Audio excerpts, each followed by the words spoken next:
حدیث میں آتا ہے کہ حضرت عیسیٰ علیہ الصلوۃ والسلام جب آسمان سے نازل ہوں گے، اب پتہ نہیں اتنی اوپر سے زمین پہ آئیں گے، یہ اسباب کے خلاف ہے نا، یہ بات انسان کے لیے تو ممکن نہیں ہے۔ جب آپ زمین کے خول سے باہر جاتے ہیں آکسیجن ہی ختم ہو جاتی ہے، زندہ رہنا ممکن نہیں ہے، لیکن عیسیٰ علیہ السلام کو اللہ نے اپنی قدرت سے زندہ رکھا ہوا ہے۔ جب قرب قیامت میں دمشق میں عیسیٰ علیہ السلام آئیں گے تو حدیث میں آتا ہے کہ امام مہدی شام میں نماز کے لیے کھڑے ہوئے ہوں گے، عصر کی نماز کے لیے مصلی پہ مینار ہے، اس پہ کون نازل ہوگا؟ حضرت عیسیٰ علیہ السلام۔ تو مینار سے پھر سیڑھیاں لگائی جائیں گی حضرت عیسیٰ کے اترنے کے لیے۔ اب کمال کی بات ہے، اللہ وہاں سے یہاں تک آ گئے، تھوڑا سا تو رہ گیا فاصلہ، چھوڑو یار تم لوگ کی سمجھ میں نہیں آ رہا۔ ابے سوال پیدا ہوتا ہے کہ جب ادھر سے ادھر تک آ گئے تو تھوڑا سا تو رہ گیا ہے نا، اب یہاں سیڑھیاں کیوں لگائی جا رہی ہیں؟ بھائی دنیا کیا ہے؟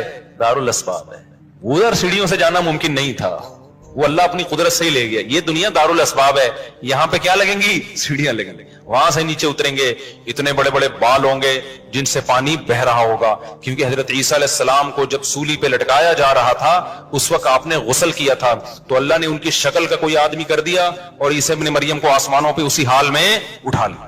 اور قرب قیامت میں جب نازل ہوں گے تو عصابۃ تغزو مع عیسیٰ ابن مریم، نبی نے فرمایا میری اس امت کے لیے جنت کی ضمانت ہے جو عیسیٰ ابن مریم کے ساتھ مل کے جہاد کرے گا۔ حضرت عیسیٰ نے آتے ہی کیا کرنا ہے؟ جہاد کرنا ہے۔ تو اور پھر ایسا جہاد ہوگا اما الاسلام و اما السیف، یا تو اسلام ہے یا تلوار ہے، بیچ کا کوئی راستہ نہیں ہے۔ اور تقاتلون الیہود، سب سے پہلے لڑائی کس سے ہوگی؟ یہود سے ہوگی، عیسیٰ ابن مریم کی، کیونکہ یہود نے آپ کو قتل کرنے کی کوشش کی تھی، تو اللہ تعالیٰ عیسیٰ ابن مریم ہی کے ذریعے ان سے انتقام لیں گے۔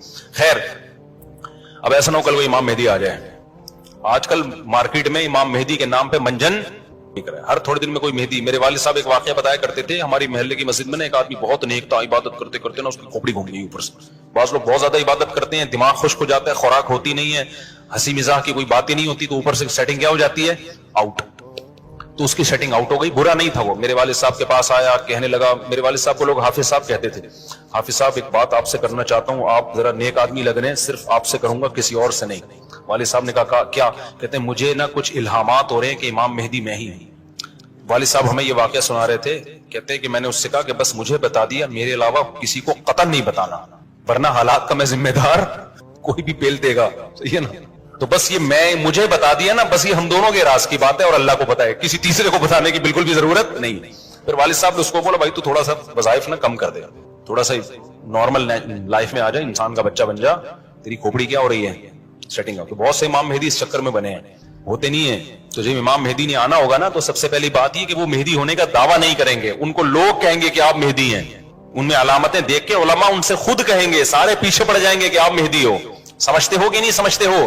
جو خود سے مہدی ہونے کا دعویٰ کرے وہ تو مہدی ہو ہی نہیں سکتا۔ اور جب امام مہدی ہوں گے تو عیسیٰ ابن مریم نازل ہوں گے، جس کے دور میں عیسیٰ نازل نہیں ہو رہے اس کا مطلب وہ مہدی ہے ہی نہیں۔ تو حدیث میں آتا ہے حضرت مہدی مصلی پہ کھڑے ہوں گے تو حضرت عیسیٰ علیہ السلام آئیں گے تو وہ حضرت مہدی ان کو مصلی پہ آگے کریں گے کہ آپ نماز پڑھائیں، لیکن حضرت عیسیٰ علیہ السلام کس کے حوالے کریں گے مصلی؟ کہ یہ نماز آپ ہی پڑھائیں گے۔ کیوں؟ مجھے اللہ نے نماز پڑھانے کے لیے نہیں، مجھے کس کے لیے بھیجا ہے؟ جہاد کرنے کے لیے بھیجا ہے، میں تلوار لے کے لڑائی کروں گا، یاجوج ماجوج کو قتل کریں گے۔ اب یاجوج ماجوج کہاں ہیں اس کے بارے میں کوئی صحیح بات ہمارے علم میں نہیں ہے، ویسے بھی اگر ہمیں پتہ چل جائے کہاں ہیں تو وہ دریافت ہو جائیں گے نا، اور قرآن کہتے ہیں قرب قیامت سے پہلے وہ دریافت بولو نہیں ہو سکتے۔ تو اللہ نے چھپا دیا ہے، ان کو چھپا دیا ہے، تو چھپایا ہے اس لیے کہ پہلے نہ پتہ چلے کدھر ہے۔ کچھ لوگ کہتے ہیں یہ چائنیز ہیں، کوئی بھروسہ نہیں ہے ویسے لگتا ہے کہ شاید ہو، کیونکہ وہ جو ذوالقرنین نے دیوار بنائی تھی نا سیسا پلائی ہوئی اور پہاڑوں کے پیچھے دھکیل دیا تھا اور پھر بڑی تعداد ہو گئی ان کی، حدیث سے پتہ چلتا ہے شاید وہ، لیکن بہرحال کوئی یقینی بات نہیں ہے۔ تو یاجوج ماجوج ایک بڑی طاقتور قوم ہوگی جس کو حضرت ذوالقرنین نے سورہ کہف میں اس کا بھی تذکرہ ہے، پہاڑوں کو بند کر کے ان کو دھکیل دیا، کہیں چھپا دیا ان کو، تو قرب قیامت میں وہ نکلیں گے اور پھر دنیا میں تباہی مچائیں گے، اور پھر ان کو کون قتل کرے گا؟ حضرت عیسیٰ علیہ السلام۔ تو وہ ابھی نہیں نکلیں گے، جب نکلیں گے تو ان کا ابھی دریافت بھی نہیں ہو سکتے وہ، باقی وہ کچھ کہتے ہیں مریخ میں ہیں، کچھ کہتے ہیں کہاں ہیں، ہمیں نہیں پتا کہاں ہیں، بہرحال بظاہر تو لگتا ہے زمین میں ہی ہے، کیونکہ ذوالقرنین جو گئے تھے مشرق اور مغرب شمال جنوب کا انہوں نے سفر کیا، اسی زمین میں کیا تھا سفر تو واللہ عالم۔ ہمیں بس اجمالی طور پر ان چیزوں پہ ایمان لانا ضروری ہے، ان کی ڈیٹیل ہمیں بتائی نہیں گئی ہے، تو ہمیں ڈیٹیل میں جانے کی اجازت نہیں ہے. باقی قیاس آرائیاں ہوتی ہیں, صحیح بھی ہو سکتی ہیں, غلط بھی ہو سکتی ہیں. اچھا, تو میں یہ عرض کر رہا تھا کہ 309 سال وہ سوئے ہیں. وَنُقَلِّبُهُمْ ذَاتَ الْيَمِينِ وَذَاتَ الشِّمَالِ, اللہ کہتے ہیں ہم ان کو پلٹتے تھے. اب ادھر کو کروٹ لے کے سوچو, اب ادھر. وَكَذَلِكَ بَعَثْنَاهُمْ, 309 سال کے بعد ان کو اللہ نے جگایا. پوری حکومت بدل گئی, پوری حکومت کا تختہ پلٹ گیا. اب جب 309 سال کے بعد اٹھے ہیں تو پیٹ کمر سے چپکا ہوا ہے, ٹھیک ہے نا, بھوک لگ رہی ہے ٹائٹ والی.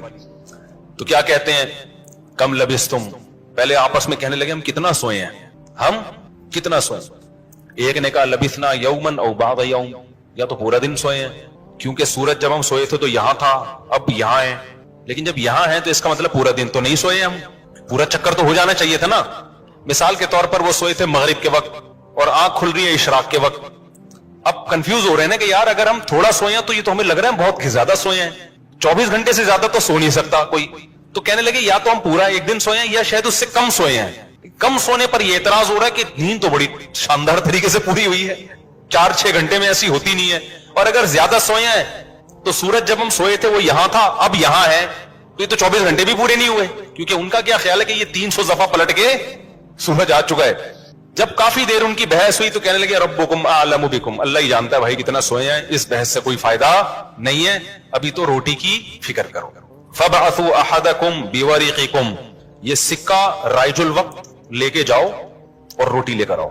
اب دیکھو یہاں بھی وہ اللہ پہ توکل کر سکتے تھے کہ ہم جا رہے ہیں, پیسے لے جانے کی ضرورت نہیں ہے, ہم نے اللہ کے لیے قربانی دی ہے, کھلائے گا کون ہمیں, اللہ. نا بھائی, اللہ نے کہا ہے جتنے اسباب اختیار کر سکتے ہو کرو.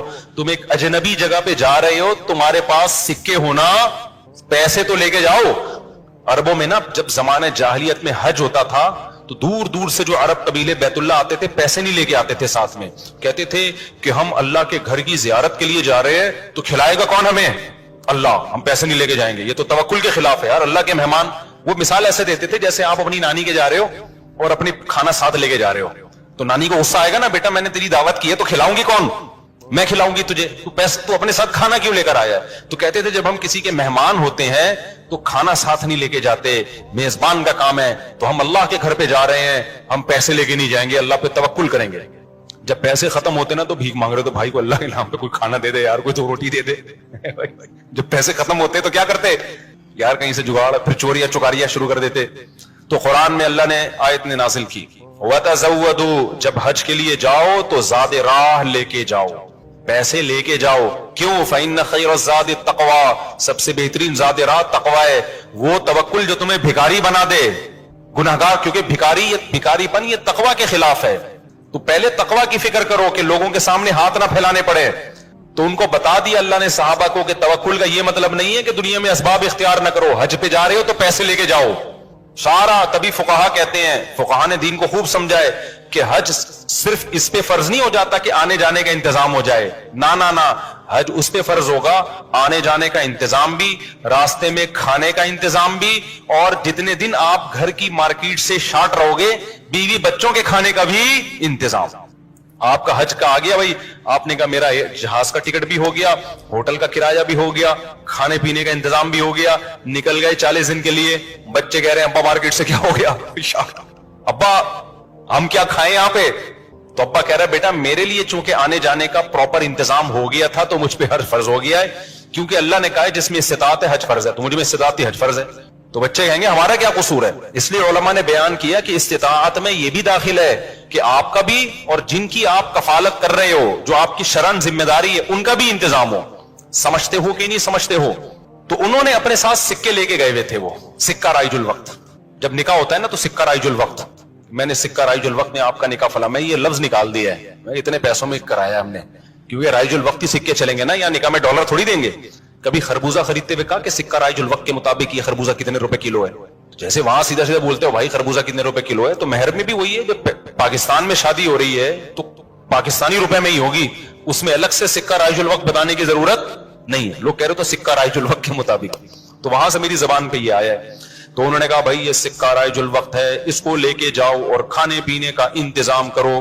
پھر کہنے لگے دیکھو وَلْيَتَلَطَّفْ, چپکے سے جانا, وَلَا يُشْعِرَنَّ بِكُمْ أَحَدًا, کسی کو تمہارے بارے میں پتہ نہ چلے. ایسے منہ لپیٹ کے نا چھپڑ میں جانا اور روٹی لے کے چھپڑ میں واپس آ جا. اس سے بھی پتا چل رہا ہے کہ وہ اپنی حفاظت